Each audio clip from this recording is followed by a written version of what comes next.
আসসালামু আলাইকুম, সকলকে শুভেচ্ছা জানাচ্ছি। নতুন রেসিপির ভিডিওতে নিয়ে এসেছি গরমে কলিজা ঠান্ডা করে একটি রেসিপি। এটি হলো তরমুজের পুডিং। এই প্রচণ্ড গরমে কলিজা ঠান্ডা করতে অল্প সময়ে এই তরমুজের পুডিংটি বানিয়ে নিতে পারেন।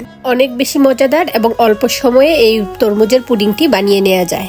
শুধুমাত্র 3-4টি উপকরণে মজাদার এই তরমুজের পুডিংটি বানিয়ে নিতে পারেন। আমার রেসিপিটি পুরোপুরি ফলো করলে এই পুডিংটি একেবারে পারফেক্টলি বানিয়ে নিতে পারবেন। এই পুডিং বানানোর জন্য এখানে আমি একটি তরমুজের 4/1 অংশ নিয়েছি। আপনারা পরিমাণটা আপনাদের প্রয়োজন অনুযায়ী দিয়ে নেবেন। তরমুজটাকে আমি এখন ছোট ছোট করে কেটে নিব। আর এই তরমুজটা দিয়ে কতটুকু পরিমাণে তরমুজের পিউরি হবে সেটাও আপনাদেরকে ম্যাপে দেখিয়ে দিব। এই তরমুজের কালারটা যত বেশি লাল হবে এই পুডিংটাও তত বেশি সুন্দর হবে। সেজন্য এই পুডিং তৈরিতে একেবারে লাল মিষ্টি তরমুজটা ইউজ করবেন। মিষ্টি বেশি হলে পরবর্তীতে চিনির পরিমাণটা কম লাগে। এখন আমি এই তরমুজটাকে একেবারে ছোট ছোট করে কেটে নিব।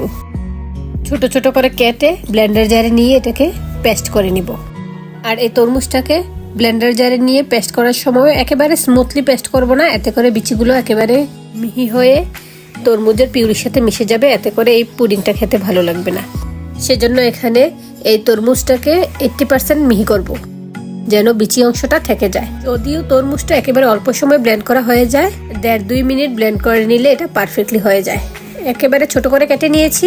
এখন আমি ব্লেন্ডার জারে নিয়ে এটাকে স্মুথলি ব্লেন্ড করে নিচ্ছি। ব্লেন্ড করা শেষে আমি একটা মেজারমেন্ট মগে নিয়ে নিয়েছি। এখানে 500 গ্রাম পরিমাণে এই তরমুজের পিউরি হয়েছে।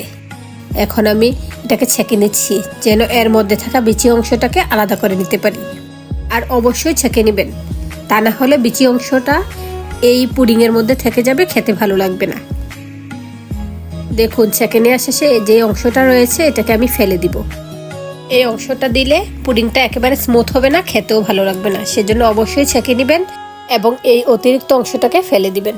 স্প্যাচুলার সাহায্যে চেপে চেপে রসটাকে বের করে নিয়েছি। এখন এর সাথে প্রয়োজনীয় উপকরণগুলো অ্যাড করে দিব। আমি স্প্যাচুলার সাহায্যে আবারও ভালোভাবে মিশিয়ে নিচ্ছি।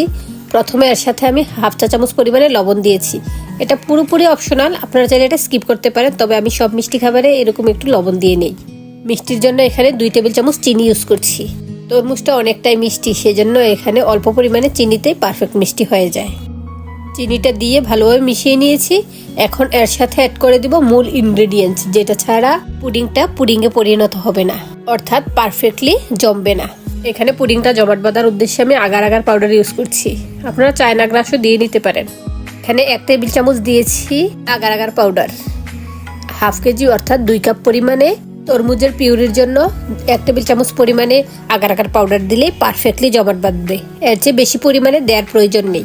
পুডিংটি তৈরি করার সময় আমি যে পরিমাণে আগার আগার পাউডার অ্যাড করেছি সেই পরিমাণটা দিলে পারফেক্টলি জমাট বেঁধে যাবে।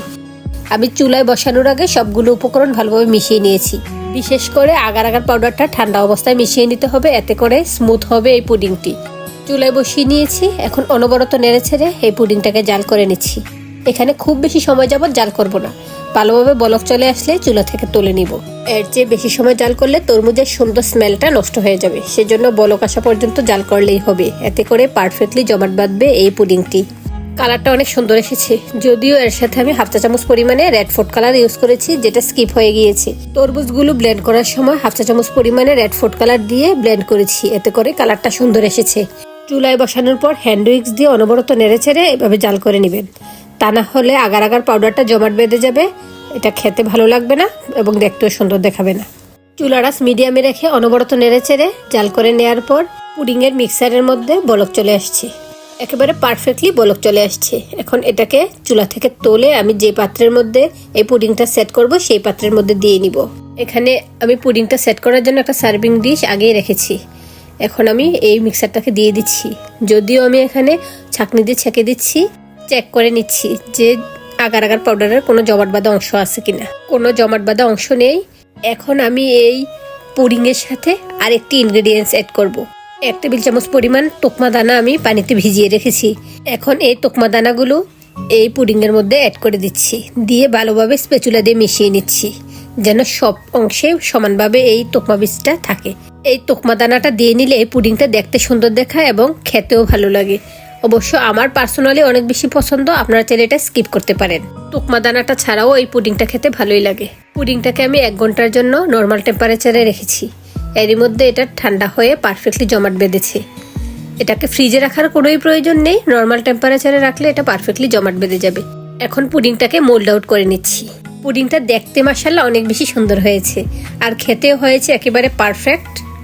পুডিংটার উপরের অংশটাতে তোকমা বীজটা রয়েছে, নিচের অংশটাতে নেই।